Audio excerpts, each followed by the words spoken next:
Naam, nikukaribisha tena katika segmenti ya kimichezo kutokea hapa ndani ya channel ya kupendwa ya Mapro Updates, ambapo tumekuwa tukipokea habari mbalimbali ambazo zinajiri na kuwepo hapa kila siku. Nikuombe kwa wewe ambaye bado hujaungana nasi kubonyeza neno subscribe chini ya video hii, kisha bonyeza alama ya kengele ili usipitwe na taarifa muhimu ambazo zinawekwa hapa kila siku. Yes, katika meza hii ya kimichezo leo hii tunayo habari kuhusiana na ile panga pangua ya klabu ya soka ya Yanga, ambapo tunaarifiwa tayari taarifa rasmi ya wachezaji 6 ambao wanakwenda kuwa si sehemu ya kikosi cha Yanga, kwa maana wanakwenda kuachwa na klabu hiyo katika kipindi cha usajili wa dirisha kubwa. Kuwa nasi tukutajie wa kwanza hadi wa 6 ambao watakuwa si sehemu ya klabu ya Yanga, na katika hawa kuna wengine ambao wanauzwa, kuna wengine ambao wamesitishiwa mkataba kutokana na performance mbaya, na kuna wengine ambao mikataba yao imeisha. Kwa hiyo twende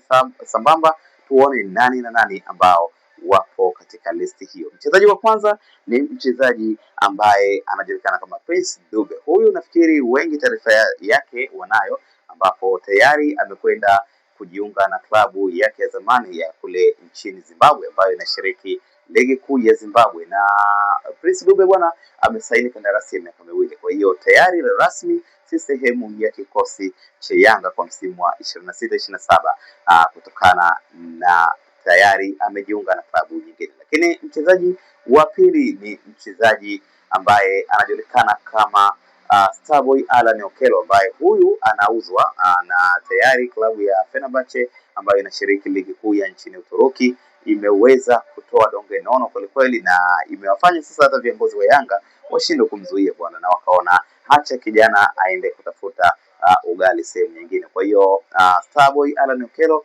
hatakuwa sehemu ya kikosi cha Yanga baada ya klabu hiyo kuweza kukubali kumuuza mchezaji huyo kwa klabu ya Fenerbahce ambayo inashiriki ligi kuu ya Uturuki. Ni moja kati ya klabu ambayo zinafanya vizuri sana. Fenerbahce nafikiri hata bwana Ali Samata aliweza kuchezea pale kwa muda fulani baada ya kutoka Aston Villa, alijiunga na Fenerbahce ya nchini Uturuki. Lakini mchezaji wa tatu ambaye hatakuwa sehemu ya kikosi cha Yanga ni Frank Lemaro, ambaye yeye sasa hatakuwa sehemu ya kikosi cha Yanga na amesitishiwa mkataba kutokana na performance ambayo ameonyesha katika kipindi hiki kifupi ambacho alikuwa sehemu ya kikosi cha Yanga. Lakini mchezaji wa 4 ni mchezaji Kibwana Shomari, ambaye kwa muda mrefu tumeona hapati nafasi sana ya kucheza katika kikosi cha kwanza cha Yanga, na sasa hivi inasemekana tayari ameweza kumalizana na Young Africans na sasa anaelekea Dodoma Jiji kwenda kujiunga na klabu hiyo kwa ajili ya kuendeleza harakati zake za kisoka katika klabu hiyo. Lakini mchezaji wa 5 ni mchezaji ambaye Israel Patrick Mwenda, ambaye huyu inasemekana hayuko sawa sana na uongozi wa klabu ya Yanga. Kwa hiyo uongozi kwa busara wameona waweze kuachana naye na aweze kwenda kutafuta changamoto nyingine katika kariera yake ya soka. Lakini mchezaji wa mwisho ni mchezaji Asinki, ambaye huyu naye hana muda mrefu sana tangu ajiunga na klabu ya Yanga, lakini Young Africans inasemekana wanamwachia kwa sababu kwanza ya performance yake kutoonekana kuwa nzuri sana ndani ya kikosi cha Yanga, lakini cha pili ni kwamba nafasi yake iweze kutumika kusajili mchezaji mwingine wa kimataifa ambaye atakuja kuipa nguvu na mwenye ubora zaidi katika kuiletea mafanikio klabu hiyo ya Yanga. Kumbuka Young Africans kwa sasa wanajiandaa kwa ajili ya kupeleka ile competition ya kweli katika mashindano ya kimataifa ambayo kama unafahamu kwamba Young Africans wapo katika upande wa ligi ya mabingwa barani Afrika, CAF Champions League. Kwa hiyo